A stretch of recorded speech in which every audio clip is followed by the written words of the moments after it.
Sa headlines kan mga barata, poste kang kuryente sa Barangay Triangulo, Siyudad kang Naga, nasulo. PNP as in Philippine Army higot ang pagbantay na mao'y makalaog sa permanent danger zone kang Bulkang Mayon. Miyembro kang rebelding grupo na aresto sa Libanan, Camarines Sur huli sa kasong frustrated murder. Senior as in Youth Division kang Bicol sa 2026 National Prisaa, padagos nagtitipon nin medalya. Uya ang mga barata sa aldaw na ini. Ako po si Chris Palomania. Poste kang kuryente sa Barangay Triangulo, Siyudad ng Naga, nagkalayo subagong aga. Ang detalye sa report ni Cristina Valenzuela. Nagkasiribot na sigbuhon kasubagong aga kan mga residente kan Barangay Triangulo ang nasulong poste nin kuryente sa Zone 3 kan nasabing barangay. Alas 5 nin aga kasubago habang nagkakape si Tatay Reynaldo Arroyo nahiling kainian pag-asukan poste. Tulos niyang pinukawan anbay sa diri kan harong nakataid ka na susulong poste nin kuryente. Yaon ako yan sa may release nagkakape. Tapos may hiling ko nag-aaso. Tapos may naglalaad ng kadikit. Tapos nagkuya na pagpurukawan ko ng katahid ko. Kaya ako may sulo. Tapos mabilison maglaad. Kaskason. Yun, ito nagluluwas. Siyaon dyan. Grabe na sulaad, abot na itaas. Tapos yaon naman si Kapitan. Haloy mag-abot sa bumbiro. Nag-abot. Tapos naman yan eh. Sigon kipunong Barangay Raymond Arevalo, kasubanggi pa lang may mga kable nang nag-spark. Pinag-report na ini sa Casureco 2, alagad mayong personay na nag-abot para mag-check ka ini kasubanggi. Kasubanggi, may report na siya na igwang sa part kang Zone 6, sa part kang Zone 3 Geraray, may mga lugar-lugar na nagkakaiguanan ng mga air spark. So, na-report siya. Kasubanggi po, may nakaabot na Casureco, pero di man in-expect itong bigla lang subago sa parte kang Zone 3 na naman ang nagkausa ka itong nagsulo si ano niya. Pero ang punto mi itong pag nag-aapod kami, medyo nagkakaiguan yung dikit na paghaloy. So, iyon man lang to ang concern na sana even though nag-aabot po, kaya lang maselan baga ang sulo. So, sana ko nakaka-responde man tulos. Alagad nagpapasalamat man si Kapitan sa mga residente na nagtabang para masigbuan kalayo gamit ang fire extinguisher. Dawa haloy na nakapagresponde ang mga bombero asin ng Casureco 2 na agapan ng sitwasyon kaya dain na nadamay ang harong na nasa tungod kan poste. Maringani si harong na natapatan ka to, takong light kwen siya, baka nag-spread yung sulo. Pero yung sulo sa poste mismo. So, na-late yung pag-abot ka sa to yung bombero in Casureco. Siguro sa coordination man. Pero magayon lang, kasi tarabangan kang tao, si mga residentes, iba yung fire extinguisher. So, nagpapasalamat kita naman si tarabangan. And nag-abot man po si fire and Casureco, tigiling na po ang situation niya. Kung dahil naghiro si mga tao, tarabangan ka itong mga luluwasan kang fire extinguisher. Dito ko lang tabang ako. Ay, iyo po. Sagod si hiro kang tao. So, nag-abot po si concerned agencies. Kuya na, medyo kulpa na. Pero di pa siya na-considered na fire out kasi maasuhon pa. So, big bomba geraray. Tulos man na ibalik ang supply ng kuryente sa Barangay Triangulo matapos na trabahuhon ini kan mga personay kan Casureco 2 kasubagong aga. Para sa Janan TV 38 Naga, Cristina Valenzuela, Newsbreak. Mientras tanto, huli kang pangyayaring ini, mapadara ning surat ang Barangay Triangulo sa Camarines Sur 2 Electric Cooperative para hagado na magkaigwan ng inspeksyon sa mga linya kan mga kuryente sa enterong barangay. Huli sa sunod-sunod na pag-spark kan mga kable ng kuryente na nare-report sa opisina kang barangay. Kabali pa sa aaksyonan kan barangay, iyo ang illegal connection o itong mga residente na nagja-jumper saro sa nagiging kausa kan kasulo. Inako ni punong Barangay Arevalo na dakol subuot sa saindang lugar ang nag-iikit ng supply ng kuryente kaya sa indang ipaabot ini sa Casureco 2 para sa magkakanigong aksyon. Gibo kami ng letter concerning sa situations kang Casureco na i-check yung mga lines. Kasi every time na may spark, hindi may spark naman, may mga problema din. Bako di po ako totoo sa kuryente pero ang sitwasyon niya garo Sabi ka itong kagawad, bisi kagawad ma-check yung mga lines. Kasi kung mga dugtong-dugtong, diyan nagkakaigwa ng mga problema dyan. Makikoordinate kami sa Kasureko and aram ko na, natatabangan kami kang Kasureko. Consistent po siya. Pirang simana na actually po sa tiyaong po, naugpaan ni live, naggurit sa SIM, nalabot yan SIM. Pero na man tulos ito, na okay man tulos. Pero paano kung di na kaya, yun itong problema. So nag-agad kami tabang bilang barangay captain po kang Triangulo. Nag-agad kami ng tabang. Kaya man kami tatao. Ang concern agency is the electric cooperative na tabangan man po kami. Actually, nag-check kami. Sabi sa ko katong in-charge ko sa si electrician kasi kagawad may mga jumper. So, sarap pen sa i-coordinate. Pero kami, tulad ko si electrician ko, may nailing kami di may kasulo sa 0% sa inutan niya, igudo man yung nakaanong jumper, papataranggal ko na po. Pero much better po na Kasureko ang mag-ano kayo, kasi hindi ang dapat. And I know, nakadakol po.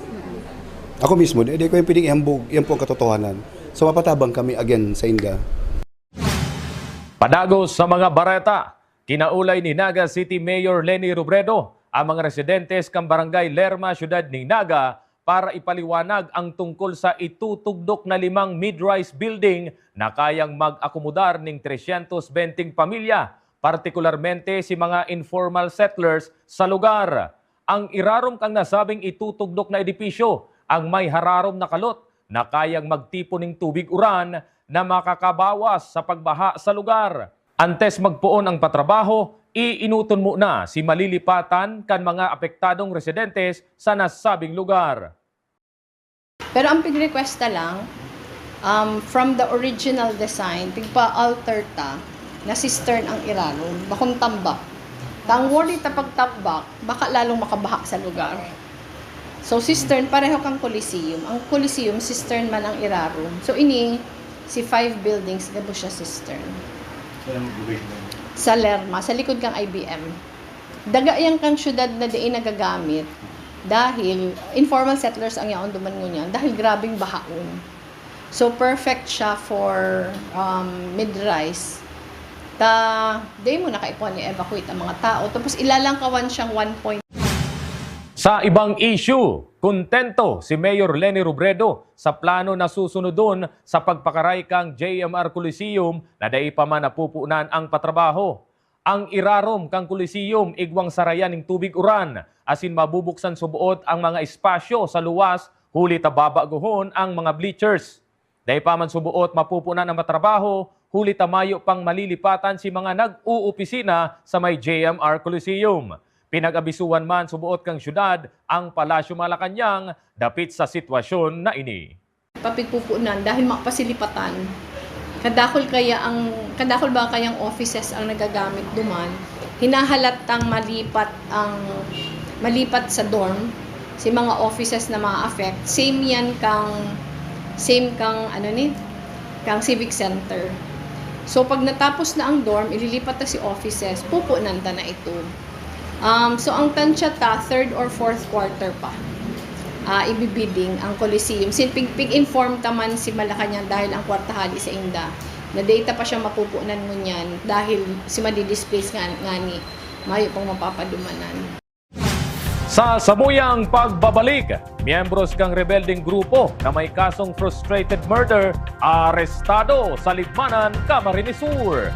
Yan asin iba pang nangingenot ng mga bareta, digdi lang sa GNN TV48 Naga News Break. The digital age is here. They warn us of a cold, efficient world where the human touch is lost to automation. But we refuse to accept that choice. At Naga College Foundation, we believe the best future is one led by heart. We equip you with the skills you need to thrive. From our dynamic programs in finance and business, to the hands-on fields of IT and engineering, through our vital health sciences, our justice programs in criminology, and the crucial roles of education and the arts, we cover the entire spectrum of tomorrow's workforce. Here, you don't just become future ready, you become a worker with empathy, a leader who understands that technology must serve humanity. Choose the college that prepares you not just for the job, but for the world. The future is here at NCF. Enroll at Naga College Foundation. Let us build a brighter, kinder tomorrow.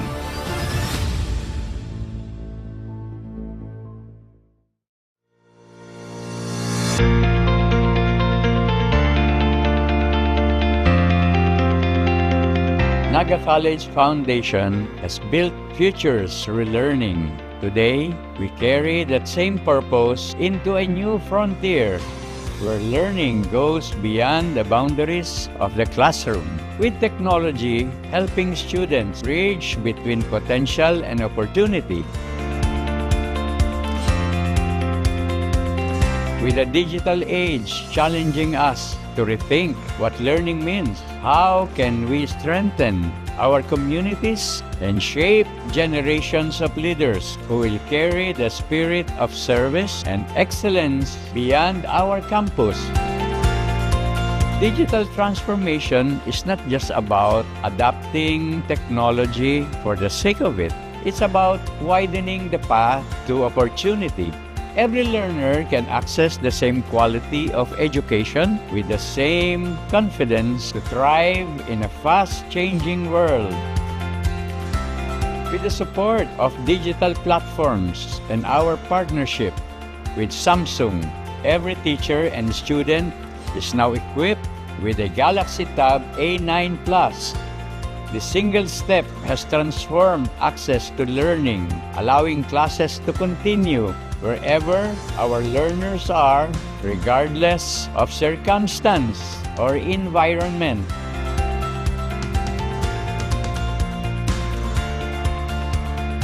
Our educators are no longer limited to traditional teaching method. They have been trained to use app and online platforms to create interactive, data-driven lessons that adapt to how each student learns best, bringing energy and relevance into every subject.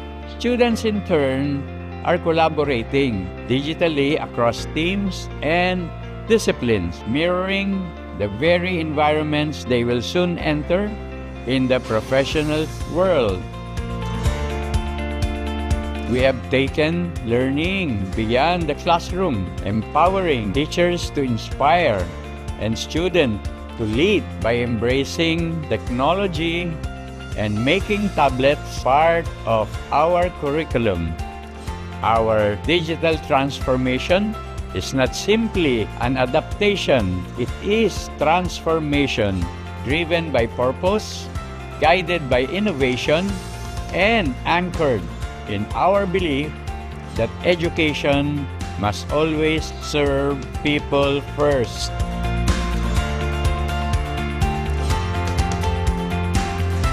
Our mission to democratize technology in education has taken a significant step forward with Samsung. By empowering every student to leap into the future, we ensure that true transformation begins where opportunity is shared by everyone, everywhere.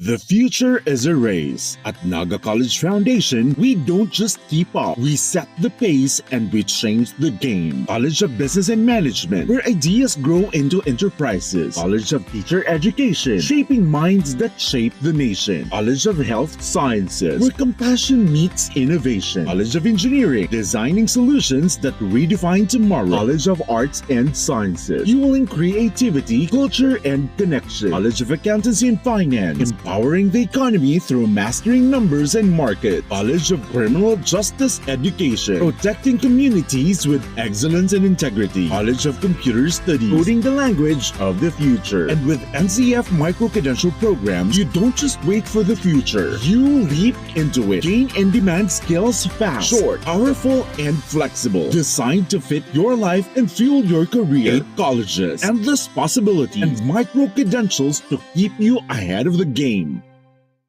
Seeing clearly shouldn't mean traveling far from home. At Cancer Eye Center, world-class care is right here in the heart of Rinconada and the Bicol region. With advanced diagnostic tools, ophthalmology specialists, and a team that treats you like family, we bring expert eye care. From children's screenings to managing cataracts, glaucoma, and diabetic eye conditions without the need for long trips. Because your vision matters, and so does your time. Cancer Eye Center, world-class eye care just around the corner. Sa pagpapadagos kan mga bareta, sangguni ang panglunsod, madistansya sa paghaman kang budget kan barangay sa paagi kang Barangay Emancipation Ordinance na nakalatag ng unyan sa sangguni ang panlungsod. Ang kumpletong detalye sa report ni Melvin Machado. Sa paghaman kan budget kang 27 barangay sa siyudad kang Naga, pinagsusunod ninda ang mandatory ordinance sa pinag-aprobaran kang sangguniang panlunsod. Sa nasabing ordinansa, pinagsusugo ang barangay na magtagama ng 1% kang budget kan barangay para sa senior citizen, person with disability, as in 0.5% para sa solo parent. Alagad sa pinag-isponsoran na Emancipation Barangay Ordinance ni City Councilor Frank Mendoza, planong haliw na ang mandatory na pagtagama kanasabing kahirasan sa pondo kang barangay. Paliwanag ni City Councilor Mendoza, mayo subot poder ang sanggunang paglunsod na makiaram kung paano gagamiton kang barangay ang sa indang pondo. May pigpasar po kitang ordinansa. Actually, hindi pa man approve, pero nakasalang na po. Iyan mga mandatory ordinance na pinag-imponer kang sanggunian panlungsod, okay, kang syudad, sa mga barangay, tatanggalon ta po. Pero it doesn't mean na dahil na lalagan ang senior citizen. It doesn't mean na dahil na pupundan ng PWD, pupundan manggiraray. Ang tinanggal ta lang po, itong porsentahe. Dahil ako po nagtutubo ng syudad, mayong poder na magdikta sa barangay kung paano gagamiton ang sa indang budget. Pinagtawan linaw man ni Mendoza na matatawan manggiraray nin pondo ang nasabing sektor sa barangay. Madepende na inisa sa edang mga plano asin programa, baka sobra pa subot sa 1% ang sedang maresibi hali sa barangay. Ang tamang proseso po, magplano mo na. Magplano na nagkonsulta sa mga taga-barangay. Si mga sektor na yaon dyan, lalo na itong mga disadvantaged sa marginalized, dapat pigahapot, ano si pangangaipon nindo. Tapos magibong plano para itong pangangaipong ito marespondiran. Now, based sa plano, magibong na ni mga programa para ma-attain itong desired outcomes duman sa planong ito. As in, pupundan po yan. Iyon na po yan ang budget. Kumbaga, pwedeng itong sa senior citizen, ang makuha, baka ulang 1%, baka 5% pa, kung piraman, o pwedeng mas lower sa 1%, depende po sa aktual na sitwasyon sa barangay. Kumbaga, tinatawta na po sa barangay ang poder na magsabi na ini ang kaipuhan mi, ini ang itatagamay ming pondo sa sektor na ini. Tinawan doon pa kang opisyal na recommendatory asin ma-supervise na ang sanggunang panglusod sa paghaman kang budget kan lambang barangay sa siyudad kang Naga.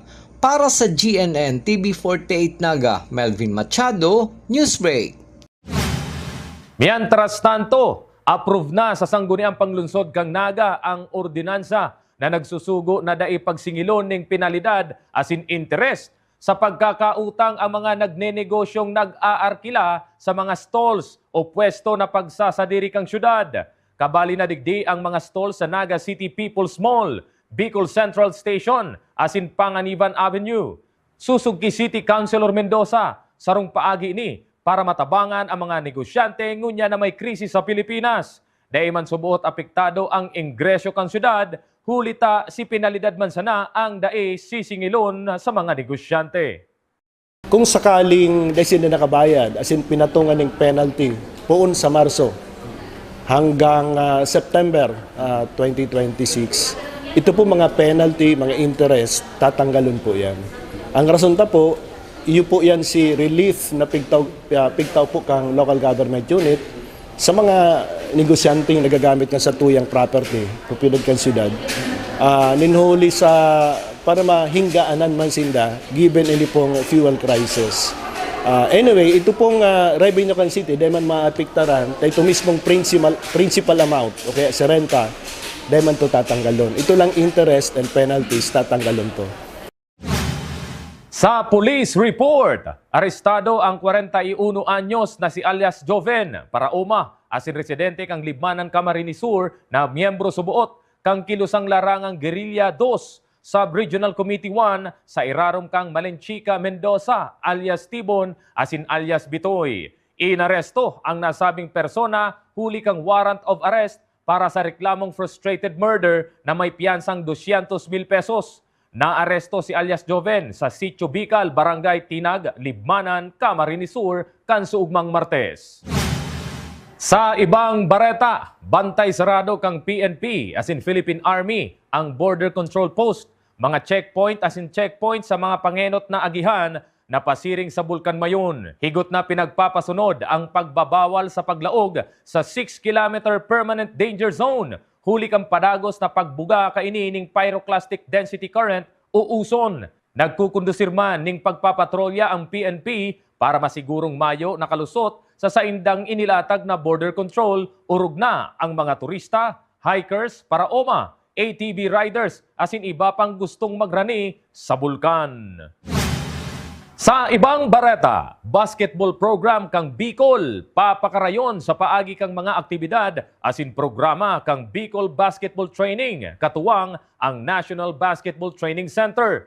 Ang detalye sa report ni Cristina Valenzuela. Para mapakaray palalo ang performance kan mga atleta sa Bicol, urog na sa kawat na basketball, target kang Bicol Basketball Training Center o BBTC na mapauswag ang pakanuod kan mga atleta sa pagkawat ning basketball. Mabilog ang sa indang karakter, asin makapag-train in mga bagong leader, ini sa paagi kan programang itatao kan BBTC. Tubod si Mr. Alan Agosto na may mga kaipuan pang idagdag sa programang unyan kang Region 5 na makakatabang para maglangkaw ang standing kang Bicol sa kawat na basketball.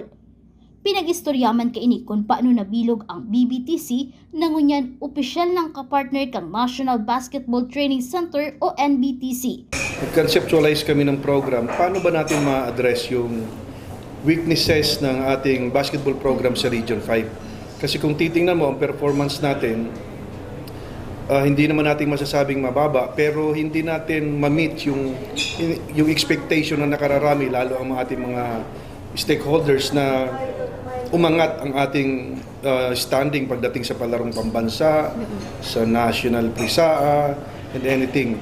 Kung titingnan natin ang programa ng Region 5, sa tingin ko mayroong kulang. Kaya naisip namin with all the commissioners sa 6 provinces, and ang Kamsur kasi napakalaki natin sa dalawa, nag-isip kami ng isang programa na makakasagot or ma-address yung kakulangan ng program. Ano ba yon? Sa kasalukuyan kasi ang ating mga kabataan, sobrang hilig nila sa street basketball. Makikita mo kahit saan may inter-barangay. Pero after the inter-barangay, ano na ba yung program ng mga barangay ng munisipyo pagkatapos ng liga? Parang nakakapanghinayang yung we're spending too much pagdating sa palaro, di ba? Alam nyo naman yung budget ngayon sa cash prize, especially the officiating officials. Kung titingnan natin, ang laki ng ginugugol na budget, pero worth it ba yung ginagastos nating budget out of the tax of the people? Kaya kami, nag-isip kami ng bagong programa with the approval of Coach Eric. After nung National Coaches Convention ng NBTC, nag-usap kami ni Coach Eric, sabi niya, sige Alan, ilatag mo sa akin yung program, pag-usapan natin na maayos, and tingnan natin kung saan papasok. Para lang po malaman natin, ang objective talaga ng program is developing skills, building characters, raising leaders. Hindi lang po ito magdi-develop ng magaling na bata para maging isang magaling na basketball player. Inaayos din po natin para maging maayos na mamamayan. At malay natin dito po sa mga produce natin sa Bicol Basketball Training Center in partnership with NBTC, dito magagaling yung matitinong leader natin. Ang BBTC kumpwesto kan anom na commissioner na hali sa manlailain na probinsya sa Bicol. Kasuod ma na pag-ulayan sa sarong conference meeting ang magiging